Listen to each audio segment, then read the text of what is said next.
Ang sulat sa mga Hebreo. Unang kabanata. Ang salita ng Diyos sa pamamagitan ng Kanyang anak. Noong una, nangusap ang Diyos sa mga ninuno natin sa iba't ibang panahon at paraan sa pamamagitan ng mga propeta. Ngunit nitong mga huling araw, nangusap siya sa atin sa pamamagitan ng Kanyang anak. Sa pamamagitan niya nilikha ng Diyos ang sanlibutan, at siya rin ang pinili niyang magmay-ari ng lahat ng bagay. Sa Kanya makikita ang nagniningning na kadakilaan ng Diyos, at kung ano ang Diyos ay ganoon din siya. Siya ang nag-iingat sa lahat ng bagay sa mundo, sa pamamagitan ng makapangyarihan niyang salita. Matapos niya tayong linisin sa ating mga kasalanan, umupo siya sa kanan ng makapangyarihang Diyos doon sa langit. Mas dakila ang anak ng Diyos kaysa sa mga anghel. Kaya naging mas dakila ang anak ng Diyos kaysa sa mga anghel, at higit na dakila ang pangalan niya kaysa sa kanila, sapagkat kailanman, wala ni isa man sa mga anghel ang sinabihan ng Diyos ng ganito, "Ikaw ang anak ko, at ngayon ipapahayag ko na ako ang iyong ama." At wala ring sinabihan ng Diyos ng ganito sa sino mang anghel, "Ako'y magiging ama niya, at siya'y magiging anak ko." At nang isusugo na ng Diyos ang kanyang bugtong na anak sa mundo, sinabi niya, dapat siyang sambahin ng lahat ng anghel ng Diyos. Ito ang sinabi ng Diyos tungkol sa mga anghel. Ang mga anghel ay magagawa kong hangin. Sila na mga lingkod ko ay magagawa ko ring nagliliyab na apoy. Ngunit ito naman ang sinabi ng Diyos tungkol sa kanyang anak. O Diyos, ang kaharian mo ay magpakailanman, at ang paghahari mo'y makatuwiran. Kinalugdan mo ang gumagawa ng matuwid, at kinamuhian mo ang gumagawa ng masama. Kaya pinili ka ng Diyos na iyong Diyos, at binigyan ng kagalakang higit sa ibinigay niya sa mga kasama mo. At sinabi pa niya sa kanyang anak, sa simula, ikaw, Panginoon, ang lumikha ng mundo at ng kalangitan. Maglalaho ang mga ito, ngunit mananatili ka magpakailanman. Maluluma itong lahat tulad ng damit. Titiklupin mo ang mga ito tulad ng isang balabal, at papalitan tulad ng damit. Ngunit hindi ka magbabago, at mananatili kang buhay magpakailanman. Kailan may hindi sinabi ng Diyos sa sino mang anghel, "Maupo ka sa kanan ko, hanggang mapasuko ko sa iyo ang mga kaaway mo." Kung ganoon, ang mga anghel ay mga espiritong naglilingkod lang sa Diyos at sinusugo niya para tumulong sa mga taong tatanggap ng kaligtasan. Ikalawang kabanata. Babalas sa mga lumilihis ng landas. Kaya dapat nating panghawakang mabuti ang mga katotohanang narinig natin, para hindi tayo maligaw. Isipin ninyo, ang kautusang ibinigay ng Diyos sa pamamagitan ng mga anghel ay napatunayang totoo, at tumanggap ng kaukulang parusa ang bawat taong lumabag o sumuway dito. Kaya hindi tayo makakaligtas kung babaliwalain natin ang dakilang kaligtasang ito. Ang Panginoon mismo ang unang nagpahayag ng kaligtasang ito, at pinatunayan sa atin ng mga nakarinig sa Kanya. Pinatunayan din ito ng Diyos sa pamamagitan ng mga himala at mga kamanghamanghang gawa, at iba't ibang kakayahang kaloob ng banal na Espiritu na ipinamahagi niya ayon sa Kanyang kalooban. Dumating ang kaligtasan sa pamamagitan ni Kristo.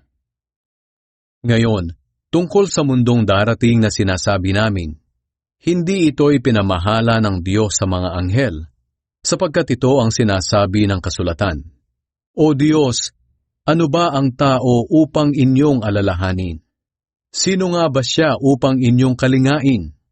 Sa maikling panahon ginawa ninyong mas mababa ang kalagayan niya kaysa sa mga anghel.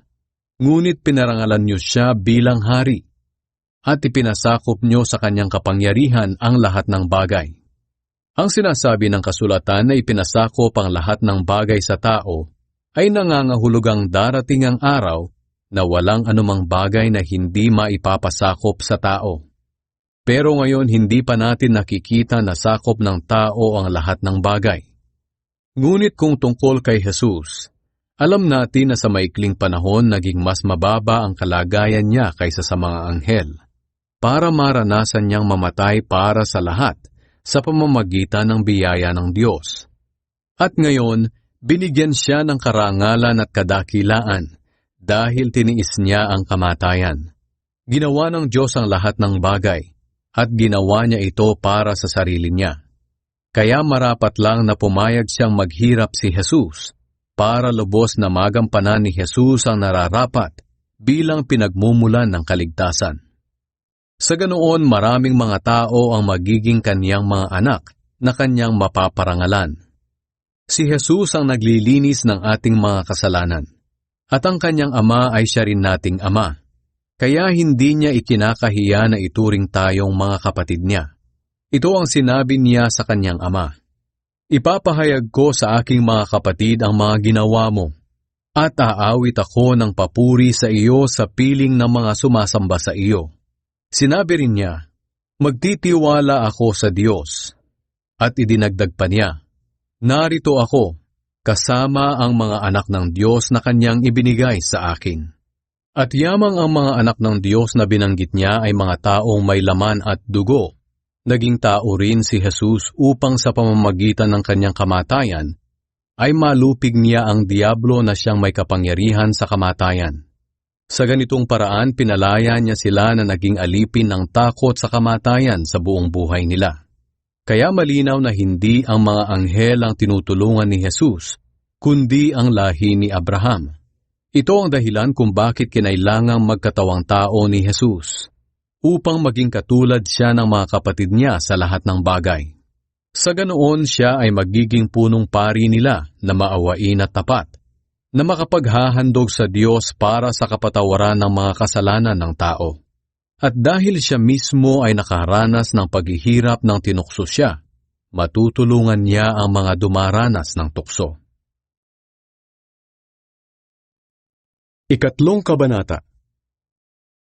Mas dakila si Jesus kaysa kay Moises. Kaya nga mga kapatid ko sa pananampalataya at mga kapwa ko na tinawag ng Diyos na makakasama sa langit, alalahanin niyo si Jesus. Siya ang apostol at punong pari ng ating pananampalataya. Tapat siya sa Diyos na nagsugo sa Kanya, katulad ni Moises na naging tapat sa pamamahala ng pamilya ng Diyos. Ngunit itinuring ng Diyos si Jesus na higit kaysa kay Moises, dahil kung ihahalin tulad sa bahay, higit ang karangalan ng nagtayo kaysa sa bahay na itinayo. Alam natin na may gumawa ng bawat bahay, ngunit ang Diyos ang gumawa ng lahat ng bagay. Tapat si Moises sa pamamahala niya sa pamilya ng Diyos bilang isang lingkod, at ang mga bagay na ginawa niya ay larawan ng mga bagay na mangyayari sa hinaharap. Ngunit si Kristo ay tapat bilang anak na namamahala sa pamilya ng Diyos. At tayo ang pamilya ng Diyos, kung patuloy tayong magiging tapat sa pag-asang ipinagmamalaki natin. Kaya gaya ng sinabi ng banal na Espiritu, kung marinig nyo ngayon ang tinig ng Diyos, huwag ninyong patigasin ang puso nyo, tulad ng ginawa noon ng mga ninuno nyo. Naghimagsik sila laban sa Diyos, at siya'y sinubok nila roon sa ilang. Sinabi ng Diyos, sinubok nila ako sa kasamaan nila, kahit na nakita nila ang ginawa ko sa loob ng 40 taon.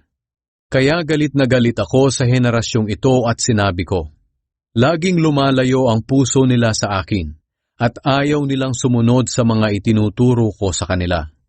Kaya sa galit ko, isinumpa kong hindi nila makakamtan ng kapahingahang galing sa akin. Kaya mga kapatid, mag-ingat kayo, at baka maging masama ang puso niyo na siyang magpapahina ng pananampalataya niyo, hanggang sa lumayo kayo sa Diyos na buhay. Magpaalalahanan kayo araw-araw habang may panahon pa, para walang sino man sa inyo ang madaya ng kasalanan na nagpapatigas sa puso niyo. Sapagkat kasama tayo ni Kristo, kung mananatiling matatag ang pananampalataya natin sa Kanya hanggang sa wakas. Gaya nga ng nabanggit sa kasulatan, kung marinig nyo ngayon ang tinig ng Diyos, huwag ninyong patigasin ang puso nyo, tulad ng ginawa noon ng mga ninuno nyo nang naghimagsik sila, laban sa Diyos. Sino ba ang mga taong nakarinig sa tinig ng Diyos at naghimagsik pa rin sa kabila nito? Hindi ba't ang mga inilabas ni Moises sa Ehipto? At kanino ba nagalit ang Diyos sa loob ng 40 taon? Hindi ba't sa mga nagkasala at namatay sa ilang? At sino ba ang isinumpa ng Diyos na hindi makakamta ng kapahingahan? Hindi ba't ang mga ayaw sumunod sa Kanya? Kaya malinaw na hindi nila nakamta ng kapahingahan dahil sa kawalan ng pananampalataya sa Diyos. Ika-4 na kabanata. Ngunit kahit na ganoon ang nangyari sa kanila, nanatili pa rin ang pangako ng Diyos na makakamtan natin ang kapahingahang mula sa Kanya. Kaya mag-ingat tayo, at baka mayroon sa atin na hindi magkakamit ng pangakong ito, sapagkat nakarinig din tayo ng magandang balita katulad nila. Pero naging walang saysay ang narinig nila dahil hindi sila sumampalataya. Tayong mga sumasampalataya ang magkakamit ng kapahingahang mula sa Diyos. Ngunit hindi ito makakamit ng hindi sumasampalataya. Dahil sinabi ng Diyos, "Sa galit ko isinumpa kong hindi nila makakamtan ang kapahingahang galing sa akin." Hindi ibig sabihin na wala pa ang kapahingahan. Ang totoo, nariyan na ito mula pa ng likhain ng mundo. Sapagkat sinasabi ng kasulatan tungkol sa 7 araw. Sa 7 araw, nagpahinga ang Diyos sa kanyang paglikha. At sinabi rin sa kasulatan, "Hinding-hindi nila makakamta ng kapahingahang galing sa akin." Malinaw na niloob ng Diyos na may magkakamit ng kapahingahang ito. Pero ang mga nakarinig noon ng magandang balita ay hindi ito nakamtan dahil sa pagsuway nila sa Kanya. Kaya muling nagtakda ang Diyos ng isa pang pagkakataon na walang iba kundi ngayon. Dahil pagkalipas ng matagal na panahon, sinabi ng Diyos sa pamamagitan ni David, "Kung marinig nyo ngayon ang tinig ng Diyos, huwag ninyong patigasin ang puso ninyo." Dahil kung tunay na nadala ni Josue sa kapahingahan ng mga tao noong una, hindi na sana nagsalita ang Diyos tungkol sa isa pang kapahingahan. Kaya may kapahingahan pang nakalaan sa mga taong sakop ng Diyos. At ang kapahingahang ito ay katulad ng pagpapahinga ng Diyos sa 7 araw. Sapagkat ang sino mang magkakamit ng kapahingahang mula sa Diyos ay makapagpapahinga rin sa mga gawain niya, tulad ng pamamahinga ng Diyos matapos niyang likhain ang lahat. Kaya sikapin nating makamit ang kapahingahang ito. Huwag nating tularan ang mga tao noong una na sumuway sa Diyos, at baka hindi natin ito makamtan, sapagkat buhay at mabisa ang salita ng Diyos, at higit na matalas kaysa sa alinmang espadang magkabila ang talim. Tumatagos ito hanggang kaluluwa at espiritu, at hanggang sa kasukasuan at kaloob-looban ng buto. Nalalaman nito ang pinakamalalim na iniisip at hinahangad ng tao. Walang makapagtatago sa Diyos. Nakikita niya at lantad sa paningin niya ang lahat, at sa Kanya tayo mananagot. Si Kristo ang ating punong pari. Kaya panghawakan nating mabuti ang pinaniniwalaan natin, dahil mayroon tayong dakilang punong pari na pumasok sa kalangitan, na walang iba kundi si Jesus na anak ng Diyos. Nadarama rin ng ating punong pari ang lahat ng kahinaan natin, dahil naranasan din niya ang lahat ng pagsubok na dumarating sa atin. Pero hindi siya nagkasala. Kaya huwag tayong mag-atubiling lumapit sa trono ng maawaing Diyos para matanggap natin ang awa at biyayang makakatulong sa atin sa panahon ng pangangailangan. 5 kabanata. Ang bawat punong pari ay pinili mula sa mga tao upang maglingkod sa Diyos para sa kanila. Tungkulin niyang maghandog ng mga kaloob at iba pang mga handog para sa kapatawaran ng mga kasalanan. At dahil tao rin siyang tulad natin na may mga kahinaan, mahinahon siyang nakikitungo sa mga taong hindi nakakaalam na naliligaw sila ng landas. At dahil nagkakasala rin siya, kailangan niyang maghandog, hindi lang para sa kasalanan ng mga tao, kundi para rin sa sarili niyang mga kasalanan. Hindi maaaring makamtan ni numan sa sarili niyang kagustuhan ang karangalan ng pagiging punong pari, sapagkat ang Diyos mismo ang humihirang sa kanya na maging punong pari, tulad ng pagkahirang kay Aaron. Ganoon din naman, hindi si Kristo ang nagparangal sa sarili niya na maging punong pari, kundi ang Diyos. Sapagkat sinabi sa kanya ng Diyos, "Ikaw ang anak ko, at ngayon ipapahayag ko na ako ang iyong ama." At sinabi pa ng Diyos sa ibang bahagi ng kasulatan, "Ikaw ay pari magpakailanman, tulad ng pagkapari ni Melchizedek." Noong namumuhay pa si Jesus sa mundong ito, umiiyak siyang nananalangin at nagmamakaawa sa Diyos na makapagliligtas sa kanya sa kamatayan. At dininig naman siya dahil lubos siyang naging masunurin. At kahit anak siya mismo ng Diyos, natutunan niya ang pagiging masunurin sa pamamagitan ng mga pagtitiis na dinanas niya. Naging ganap siya at pinagmulan ng walang hanggang kaligtasan ng lahat ng sumusunod sa kanya. Kaya itinalaga siya ng Diyos na maging punong pari, tulad ng pagkapari ni Melchizedek. Babala sa pagtalikod sa Diyos. Marami pa sana kaming sasabihin tungkol sa mga bagay na ito, pero mahirap ipaliwanag dahil mahina ang pangunawa ninyo. Dapat mga tagapagturo na sana kayo, dahil matagal na kayo sa pananampalataya. Ngunit hanggang ngayon ay kailangan pa kayong turuan ng mga panimulang aralin tungkol sa salita ng Diyos. Katulad pa rin kayo ng mga sanggol na nangangailangan ng gatas, dahil hindi nyo pa kaya ang matigas na pagkain. Ang mga nabubuhay sa gatas ay mga sanggol pa, at walang muwang kung ano ang mabuti at masama. Ngunit ang matigas na pagkain ay para sa may mga sapat na gulang na, at alam na kung ano ang mabuti at masama. Ika-6 na kabanata. Kaya bilang matatagal ng sumasampalataya, dapat na nating iwan ang mga panimulang aralin tungkol kay Kristo at magpatuloy sa mga malalalim na aralin. Huwag na tayo magpabalik-balik pa sa mga aral tungkol sa pagsisisi at pagtalikod sa mga bagay na walang kabuluhan, at tungkol sa pananampalataya sa Diyos. Mga aral tungkol sa bautismo, pagpapatong ng kamay sa ulo, muling pagkabuhay ng mga patay, at paghahatol ng Diyos sa magiging kalagayan ng tao magpakailanman. Sa halip kung loloobin ng Diyos, magpatuloy tayo sa malalalim na aralin, upang hindi natin siya talikuran. Sapagkat kung tatalikuran ng isang tao ang Diyos, hindi na siya mapagsisisi at mapapanumbalik pa sa Diyos. Naliwanagan na ang pag-iisip niya. Nakatikim na ng mga biyaya mula sa langit. Tumanggap ng banal na espiritu. Nakatikim na ng kabutihan dulot ng salita ng Diyos. At nakadama na ng kapangyarihang ihahayag sa huling araw.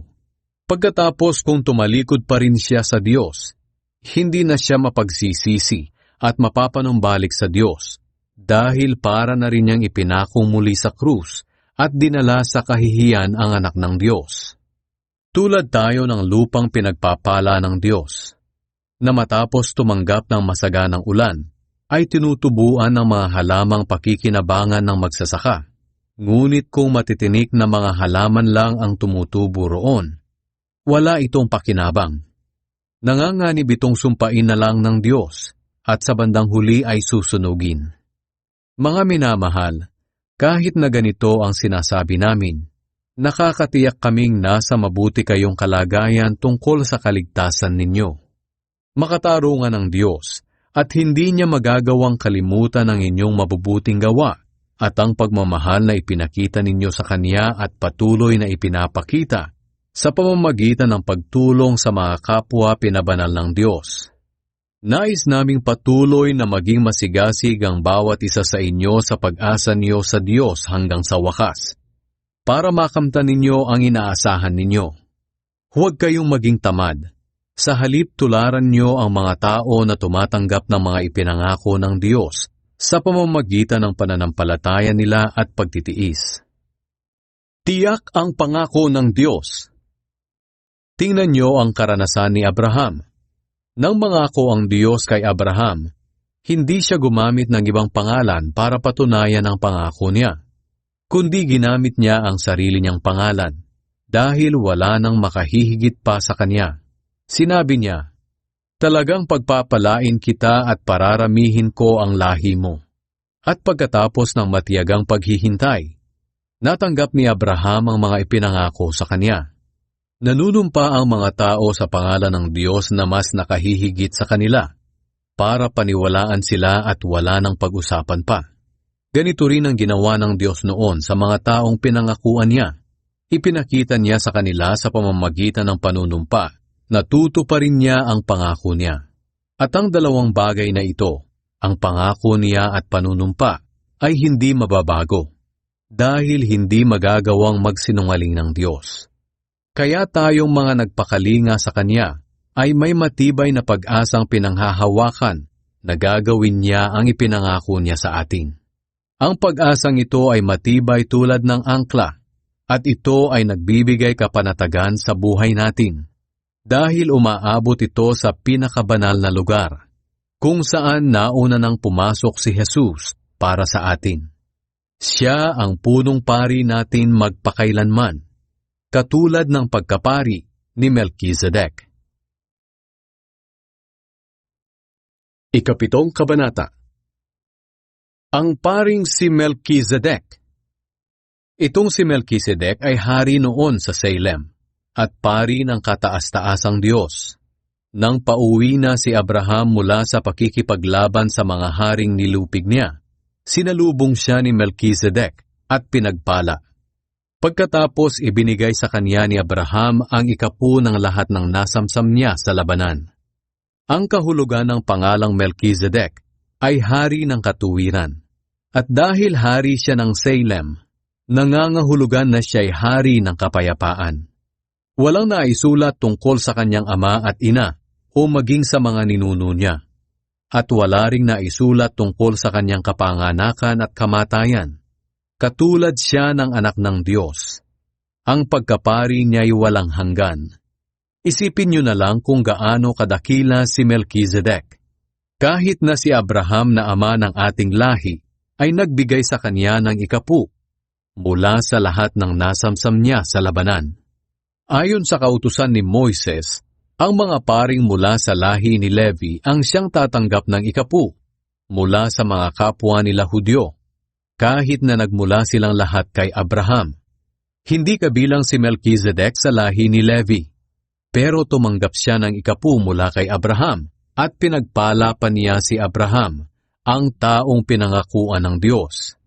At alam nating mas mataas ang nagpapala kaysa sa pinagpapala. Kung tungkol sa paring mula sa lahi ni Levi na tumatanggap ng ikapu, mga tao lang sila na may kamatayan. Pero pinatutunayan ng kasulatan na si Melchizedek na tumanggap ng ikapu mula kay Abraham ay nananatiling buhay. At masasabi natin na kahit si Levi na ang kanya ang tumatanggap ng ikapu, ay nagbigay din ng kanyang ikapu sa pamamagitan ni Abraham. Sapagkat na magbigay si Abraham kay Melchizedek, masasabi nating si Levi ay nasa katawan pa ng ninuno niyang si Abraham. Alam natin na ang kautusang ibinigay ng Diyos sa mga Hudyo ay batay sa pagkapari na nanggaling sa lahi ni Levi. Kung makakamtan sa pamamagitan ng mga ginagawa ng mga paring ito ang pagiging matuwid, hindi na sana kakailanganin pa ang ibang pari na katulad ng pagkapari ni Melchizedek, na iba sa pagkapari ni Aaron. At kung papalitan ang pagkapari, kailangan ding palitan ang kautusan. Ang ating Panginoong Hesus na siyang tinutukoy na ipinalit sa mga pari ay kabilang sa ibang lahi. Dahil malinaw na galing siya sa lahi ni Huda at hindi kay Levi. At wala pang naglingkod kahit kailan bilang pari mula sa lahi ni Huda. Sapagkat nang sabihin ni Moises kung sino ang maaaring maging pari, wala siyang sinabi tungkol sa lahi ni Huda. Si Jesus ay katulad ni Melchizedek. Lalo pang naging malinaw na pinalitan na ang mga paring mula sa lahi ni Levi nang magkaroon ng ibang pari na gaya ni Melchizedek.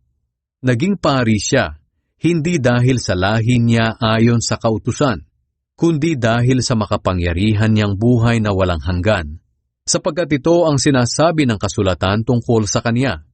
Ikaw ay pari magpakailanman, ayon sa pagkapari ni Melchizedek.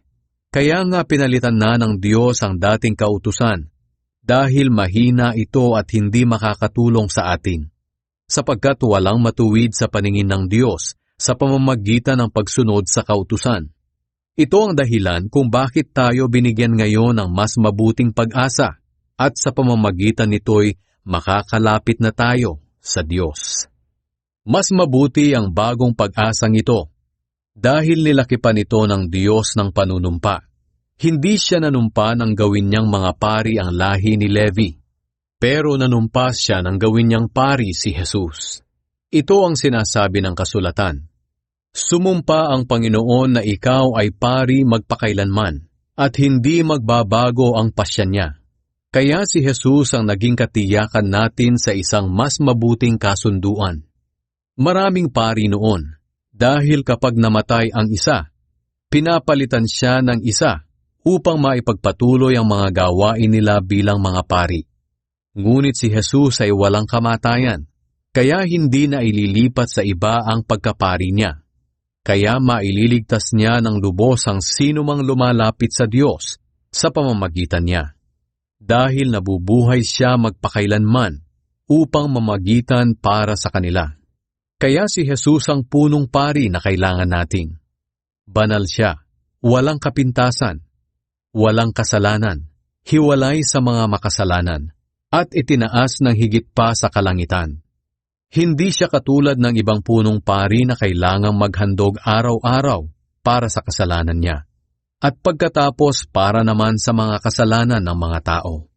Si Jesus ay minsan lang naghandog para sa lahat, nang ialay niya ang kanyang sarili.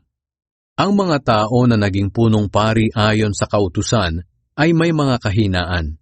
Ngunit ayon sa sinumpaan ng Diyos matapos maibigay ang kautusan, itinalaga niya ang kanyang anak na maging punong pari magpakailanman. Dahil natupad nito ang layunin ng Diyos. Ikawalong kabanata. Si Kristo ang ating punong pari. Ito ang ibig kong sabihin. Mayroon na tayo ngayong punong pari na nakaupo sa kanan ng trono ng kataas-taasang Diyos sa langit.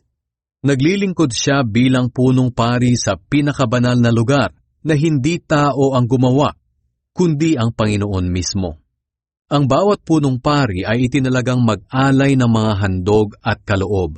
Kaya kailangan na maihandog din ang punong pari natin. Kung nandito pa siya sa lupa, hindi siya maaaring maging pari dahil mayroon ng mga paring nag-aalay ng mga handog ayon sa kautusan. Ang pag-aalay na ginagawa nila ay anino lang ng mga bagay na nangyayari roon sa langit. Sapagkat nang itatayo na ni Moises ang toldang sambahan, mahigpit siyang pinagbilinan ng Diyos. Kailangang sundin mo ang planong ipinakita ko sa iyo sa bundok. Ngunit higit na dakila ang mga gawain ni Jesus bilang punong pari, kaysa sa mga gawain ng mga pari, dahil siya ang tagapamagitan ng isang kasunduang higit na mabuti kaysa sa nauna, at nakasalalay ito sa mas mabubuting pangako ng Diyos. Kung walang kakulangan ng unang kasunduan, hindi na sana kailangan pang palitan. Ngunit nakita ng Diyos ang pagkukulang ng mga taong sumusunod sa unang kasunduan. Kaya sinabi niya, darating ang panahon na gagawa ako ng bagong kasunduan sa mga taga-Israel at taga-Huda. Hindi ito katulad ng kasunduang ginawa ko sa mga ninuno nila noong akayin ko sila palabas sa Ehipto. Hindi nila sinunod ang unang kasunduang ibinigay ko sa kanila, kaya pinabayaan ko sila. Sinabi pa ng Panginoon, ito ang bagong kasunduan na gagawin ko sa mga mamamayan ng Israel pagdating ng araw na iyon.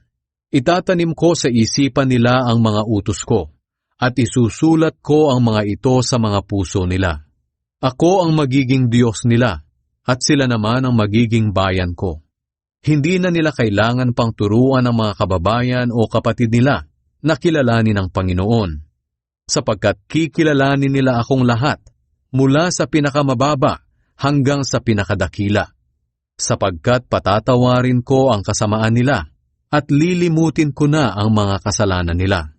Nang sabihin ng Diyos na may bago ng kasunduan, malinaw na pinawalang bisa na niya ang nauna, at ang anumang wala ng bisa at luma na ay mawawala na lamang. Ikasyam na kabanata. Ang pagsamba rito sa lupa at doon sa langit. May mga tuntunin ng unang kasunduan tungkol sa pagsamba at may sambahang gawa ng tao. Itong toldang sambahan na ginawa nila ay may dalawang silid.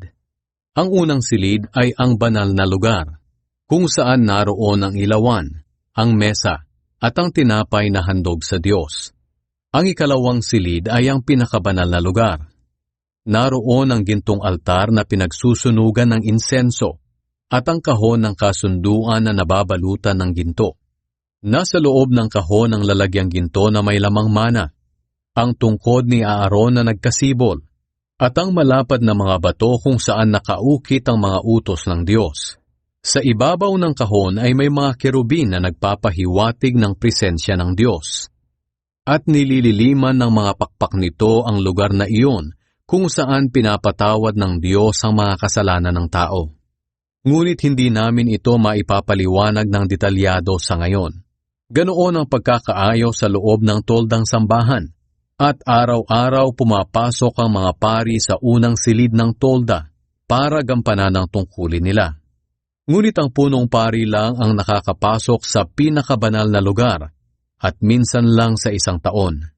At sa tuwing papasok siya rito, naghahandog siya ng dugo para sa sarili niyang mga kasalanan at sa mga kasalanang nagawa ng mga tao nang hindi nila nalalaman. Sa ginagawa nilang ito, ipinapakita ng banal na espiritu na hindi makakapasok sa pinakabanal na lugar ang karaniwang tao hanggat naroon pa ang dating toldang sambahan. Ang toldang iyon ay larawan lang ng kasalukuyang panahon, sapagkat ang mga handog at kaloob na iniaalay doon ng mga tao ay hindi nakapaglilinis ng kanilang konsensya. Ang mga ginagawa nilang ito'y nauukol lang sa mga pagkain at inumin at mga seremonya ng paglilinis.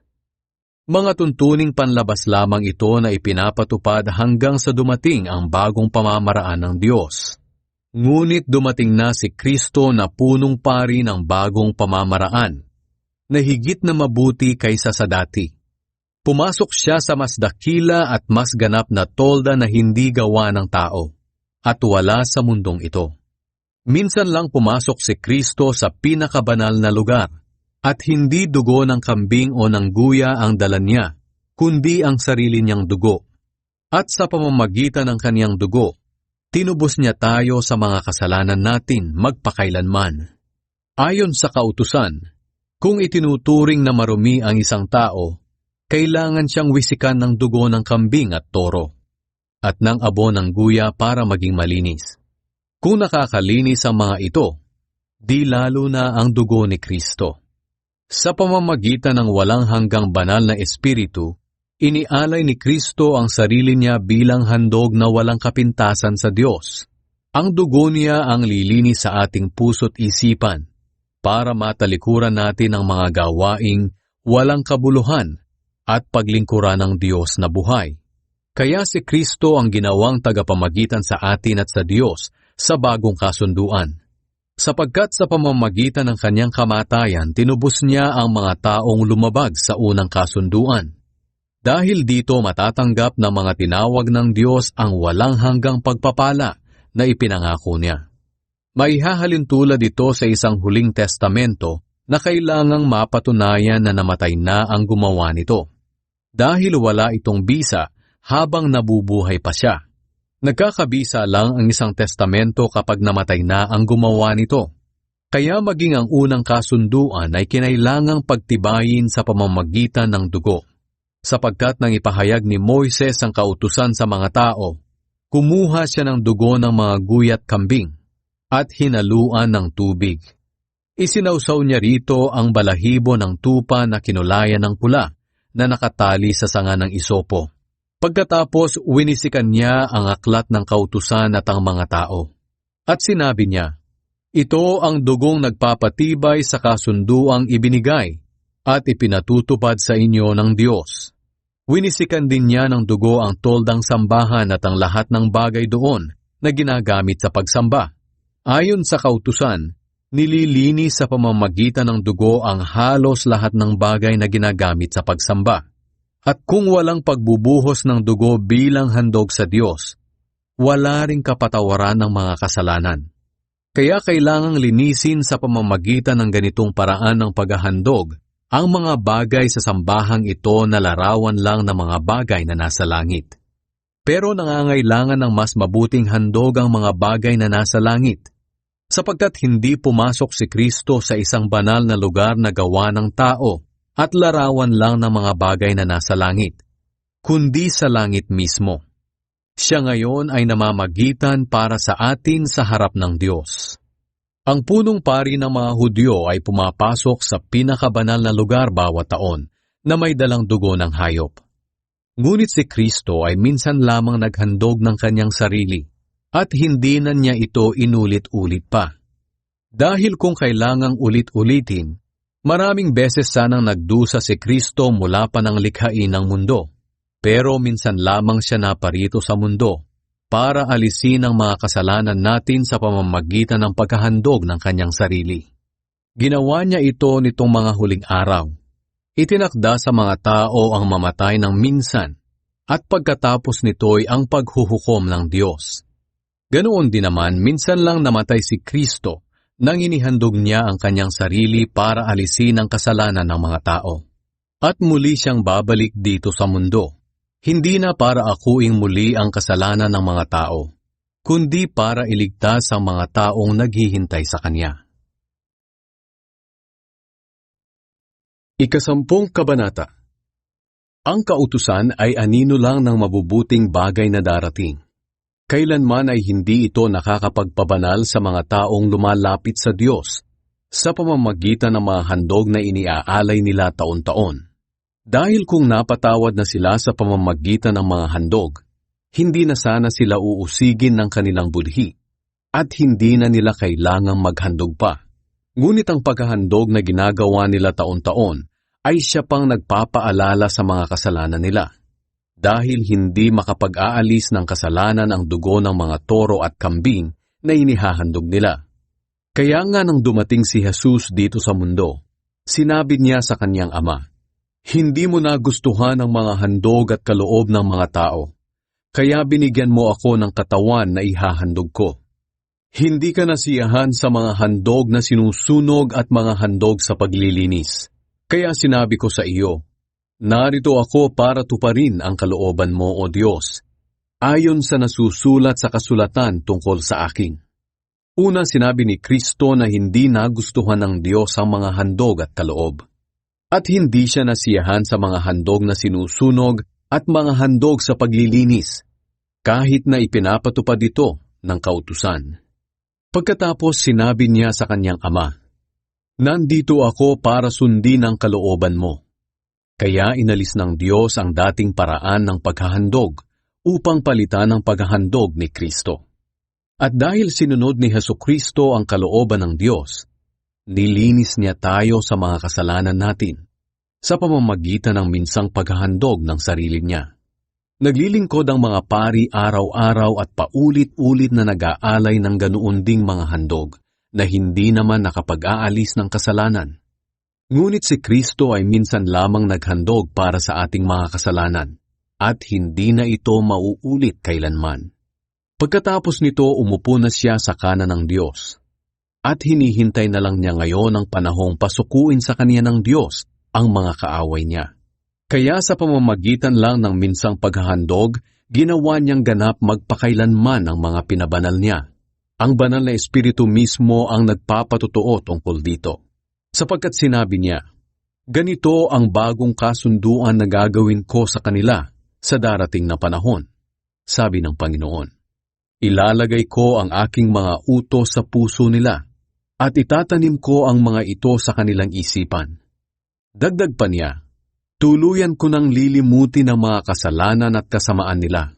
At dahil napatawad na ang mga kasalanan natin, hindi na natin kailangan pang maghandog para sa ating mga kasalanan. Lumapit tayo sa Diyos. Kaya mga kapatid, malaya na tayong makakapasok sa pinakabanal na lugar dahil sa dugo ni Jesus. Sa pamamagitan ng paghahandog ng kanyang katawan, binuksan niya para sa atin ang bagong daan patungo sa pinakabanal na lugar na nasa kabila ng tabing. At ang daang ito ang nagdadala sa atin sa buhay na walang hanggan. At dahil mayroon tayong dakilang punong pari na namamahala sa pamilya ng Diyos, lumapit tayo sa Kanya ng may tapat na puso at matatag na pananampalataya. Dahil nilinis na ng dugo ni Jesus ang mga puso natin mula sa maruming pag-iisip at nahugasan na ang mga katawan natin ng malinis na tubig. Magpakatatag tayo sa pag-asa natin at huwag tayong mag-alinlangan dahil tapat ang Diyos na nangako sa atin. At sikapin nating mahikayat ang isa't isa sa pagmamahalan at sa paggawa ng kabutihan. Huwag nating pababayaan ang mga pagtitipon natin, gaya ng nakaugalian na ng ilan. Sa halip palakasin natin ang loob ng bawat isa, lalo na ngayong nalalapit na ang huling araw. Sapagkat kung sasadyain pa nating magpatuloy sa paggawa ng kasalanan pagkatapos nating malaman ang katotohanan, wala nang handog na maiaalay pa para mapatawad ang mga kasalanan natin.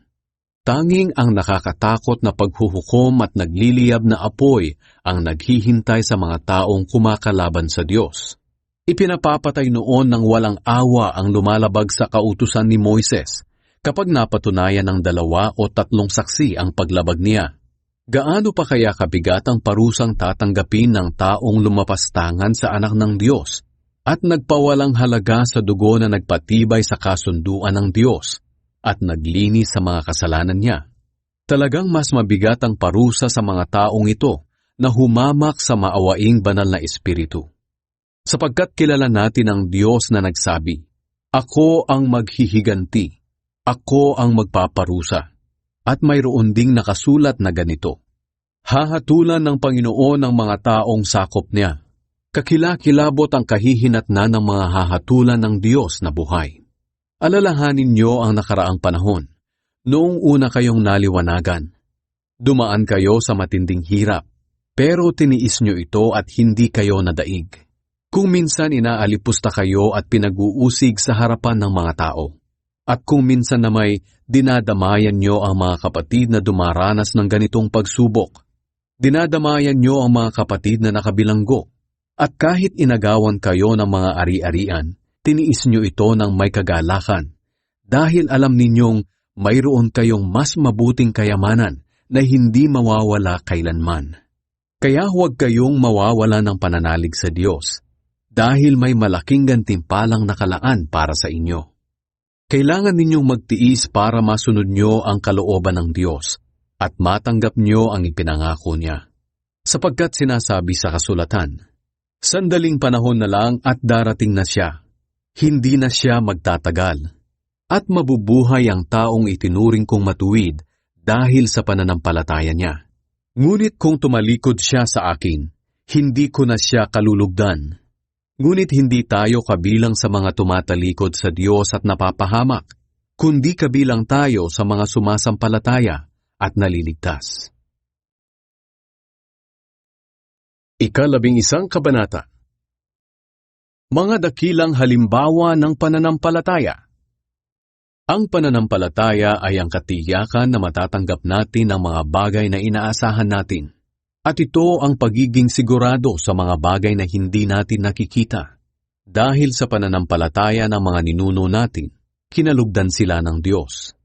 Dahil sa pananampalataya, alam natin na ang sanlibutan ay ginawa ng Diyos sa pamamagitan ng Kanyang salita. Kaya ang mga bagay na nakikita natin ay galing sa mga hindi nakikita. Dahil sa pananampalataya, nag-alay si Abel ng mas mabuting handog kaysa kay Cain. At dahil sa pananampalataya niya, itinuring siyang matuwid ng Diyos. Dahil tinanggap ng Diyos ang handog niya. Kaya kahit patay na si Abel, may itinuturo pa rin siya sa atin sa pamamagitan ng pananampalataya niya. Dahil sa pananampalataya, hindi namatay si Enoch, kundi dinala siya sa langit. Hindi na siya nakita pa dahil dinala siya ng Diyos. Ayon sa kasulatan, dinala siya dahil nalugod ang Diyos sa buhay niya. Hindi makapagbibigay lugod sa Diyos ang taong walang pananampalataya.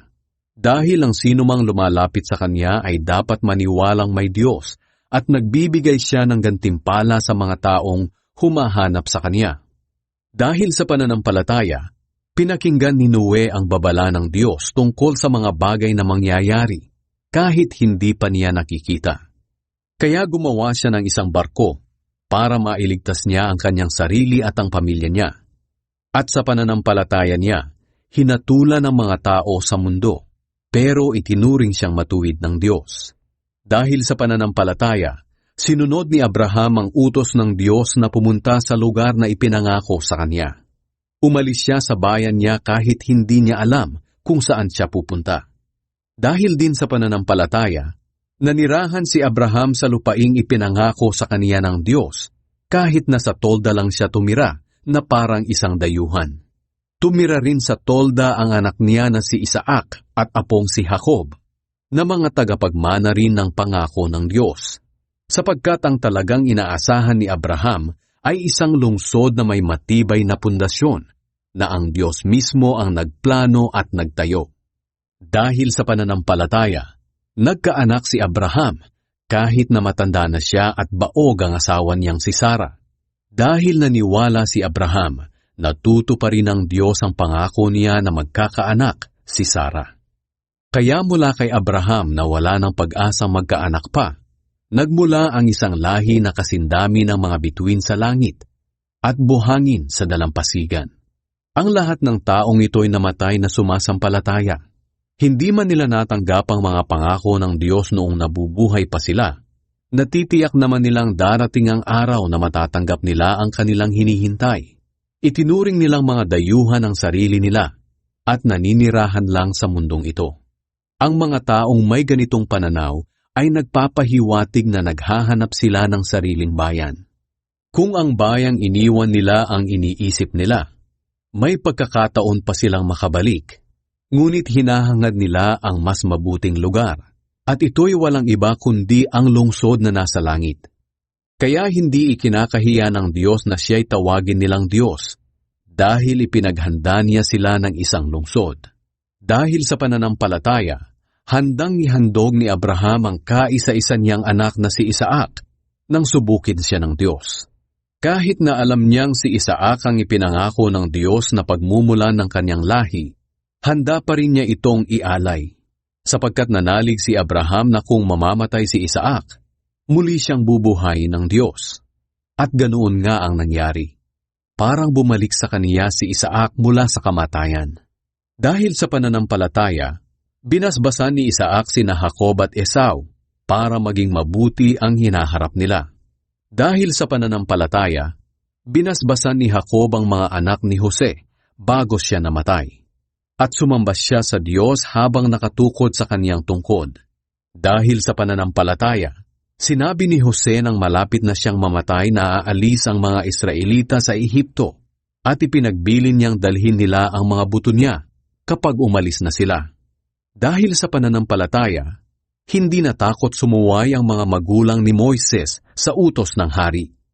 Sapagkat nang makita nilang maganda ang sanggol, itinago nila ito sa loob ng 3 buwan. Dahil sa pananampalataya, nang malaki na si Moises ay tumanggi siyang tawaging anak ng prinsesa ng Ehipto.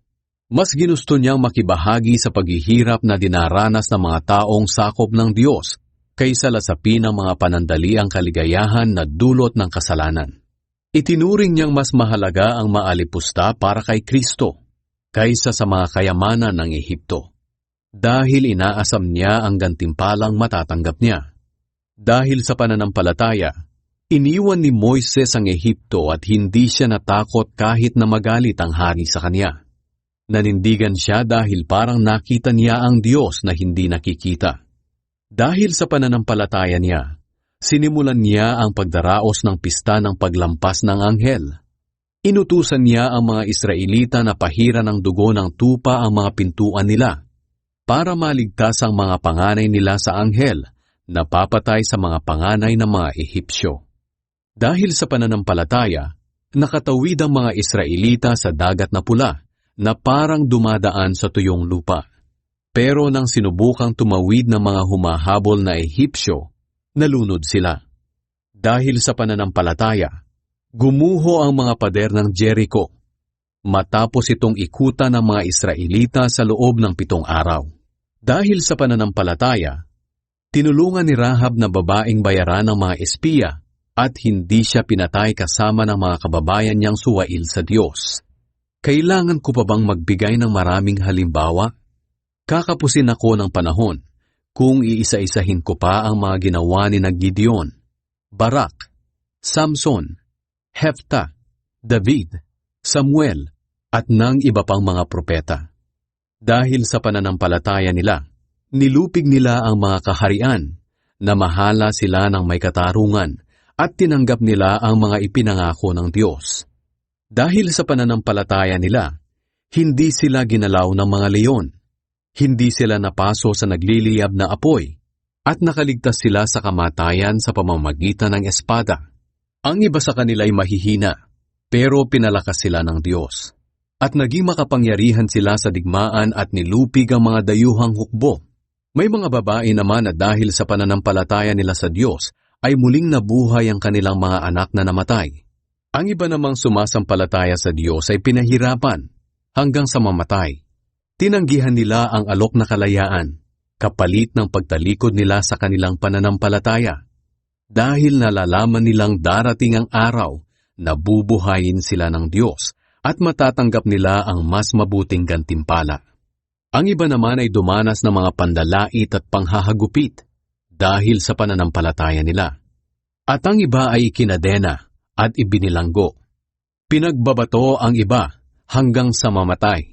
Ang iba naman ay nilagari hanggang mahati ang katawan nila. At mayroon ding pinatay sa espada.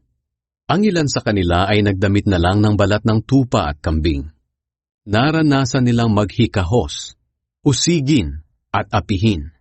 Nagtago sila sa mga ilang, mga kabundukan, mga kuweba at mga lungga sa lupa. Hindi karapat-dapat ang mundong ito para sa kanila. Kinalugdan silang lahat ng Diyos dahil sa pananampalataya nila. Ngunit hindi nila natanggap sa panahon nila ang ipinangako ng Diyos sa kanila. Ito'y dahil may mas mabuting plano ang Diyos para sa atin. Dahil nais niyang makasama nila tayo kapag tinupad na niya ang ipinangako niya sa kanila. 12 kabanata. Ang Diyos na Ama natin. Napapaligiran tayo ng maraming tao na nagpapatutuo tungkol sa pananampalataya nila sa Diyos. Kaya talikuran na natin ang kasalanang pumipigil sa atin at alisin ang anumang hadlang sa pagtakbo natin. Buong tiyaga tayong magpatuloy sa takbuhing itinakda ng Diyos para sa atin. Ituon natin ang ating paningin kay Jesus na siyang sandigan ng pananampalataya natin mula sa simula hanggang sa katapusan. Tiniis niya ang paghihirap sa krus at hindi niya ito ikinahiya dahil inisip niya ang kaligayahang naghihintay sa kanya. At ngayon nga ay nakaupo na siya sa kanan ng trono ng Diyos. Isipin niyo ang mga tiniis ni Jesus na paghihirap sa kamay ng mga makasalanang tao para hindi kayo panghinaan ng loob. Kung tutuusin, wala pa namang pinatay sa inyo dahil sa pakikipaglaban sa kasalanan. Baka nakalimutan niyo na ang pangaral ng Diyos sa inyo bilang mga anak niya. Anak, huwag mong baliwalain ang pagdidisiplina ng Panginoon at huwag kang panghinaan ng loob kung sinasaway ka niya. Sapagkat dinidisiplina ng Panginoon ang mga minamahal niya at pinapalo niya ang itinuturing niyang mga anak. Tiisin niyo ang lahat ng paghihirap bilang pagdidisiplina ng Diyos sa inyo, dahil itinuturing niya kayong mga anak. Sino bang anak ang hindi dinidisiplina ng Ama?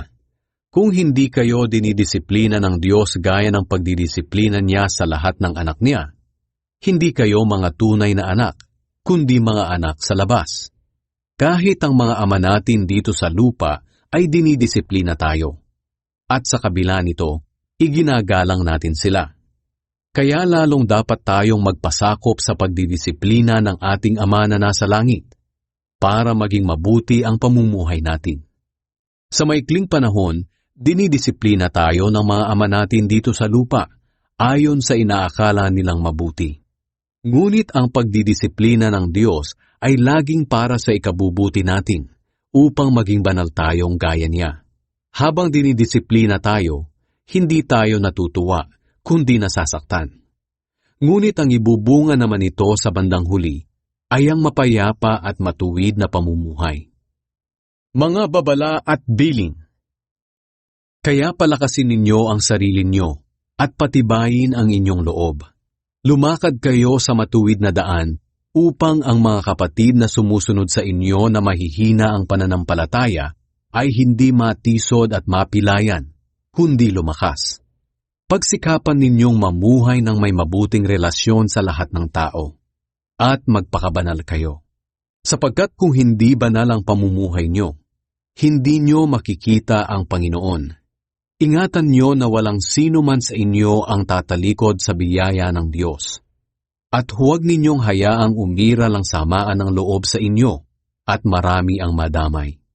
Ingatan din ninyo na walang sino man sa inyo ang gagawa ng sexual na imoralidad, o mamumuhay ng gaya ni Esau, na hindi pinahalagahan ng mga espiritual na bagay, dahil ipinagpalit niya ang karapatan niya bilang panganay sa isang kainan.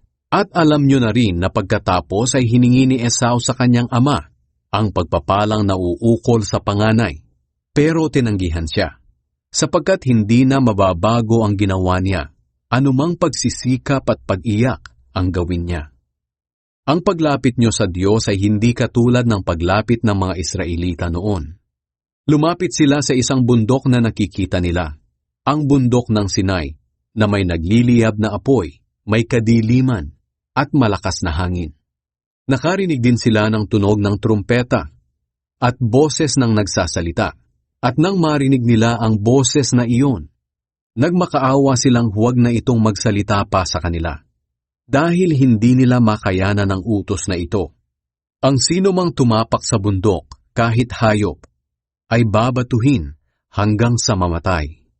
Tunay na kakilakilabot ang tanawing iyon, kaya maging si Moises ay nagsabi, "Nanginginig ako sa takot." Ngunit hindi ganito ang paglapit nyo sa Panginoon. Dahil ang nilapitan nyo ay ang bundok ng Zion, ang lungsod ng Diyos na buhay, ang Jerusalem na nasa langit, na may libu-libong anghel na nagtitipon ng may kagalakan. Lumapit kayo sa pagtitipon ng mga itinuturing na mga panganay ng Diyos, na ang mga pangalan nila ay nakasulat sa langit. Lumapit kayo sa Diyos na siyang hukom ng lahat, at sa mga espiritu ng mga taong itinuring na matuwid ng Diyos at ginawa na niyang ganap. Lumapit kayo kay Jesus na siyang tagapamagitan natin sa Diyos sa bagong kasunduan. Ang kasunduang ito'y pinagtibay ng kanyang dugo, na higit na mabuti kaysa sa dugo ni Abel na humihingi ng katarungan. Kaya mag-ingat kayo, at huwag tanggihan ang Diyos na nagsasalita sa atin. Ang mga tao noon na hindi nakinig sa mga propeta rito sa lupa ay hindi nakaligtas sa parusa. Paano kaya tayo makakaligtas kung hindi natin pakikinggan ang nagsasalita mula sa langit? Yumanig noon ang lupa nang magsalita ang Diyos. At ngayon ay nangako siya.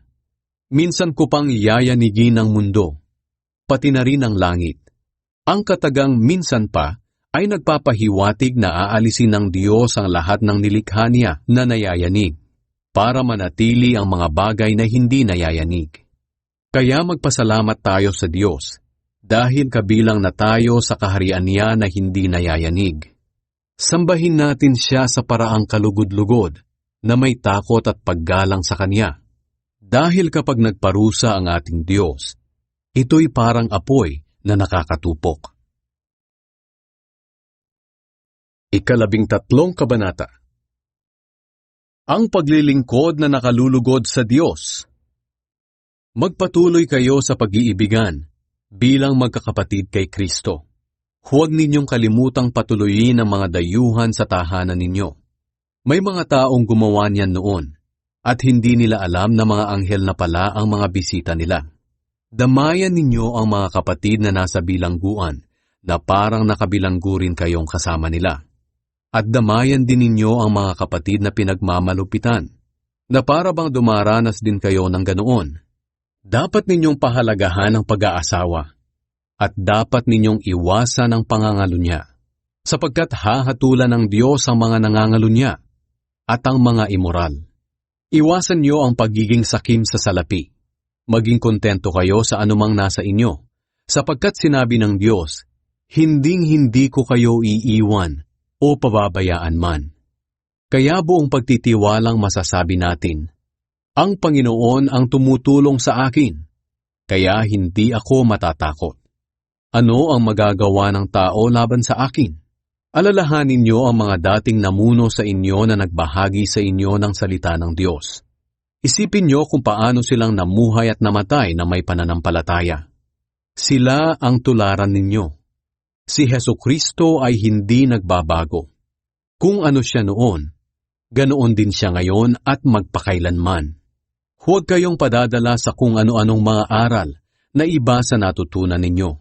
Mas mabuting patibayin natin ang ating pananampalataya sa pamamagitan ng biyaya ng Diyos kaysa sa pamamagitan ng pagsunod sa mga tuntunin tungkol sa pagkain na wala namang naidudulot sa mga sumusunod nito. Tayong mga mananampalataya ay may altar at walang karapatang makisalo rito ang mga pari ng mga Hudyo na naghahandog sa sambahan nila. Sapagkat ang dugo ng mga hayop na handog sa paglilinis ay dinadala ng punong pari sa pinakabanal na lugar. Pero ang katawan ng mga hayop ay sinusunog sa labas ng bayan. Ganyan din ang nangyari kay Jesus. Pinatay siya sa labas ng bayan para malinis niya ang mga tao sa mga kasalanan nila sa pamamagitan ng kanyang dugo. Kaya lumapit tayo kay Jesus sa labas ng bayan at makibahagi sa mga tiniis niyang kahihiyan. Sapagkat wala tayong tunay na bayan sa mundong ito. Pero hinihintay natin ang bayan na paparating pa lang. Kaya patuloy tayong maghandog ng papuri sa Diyos sa pamamagitan ni Jesus.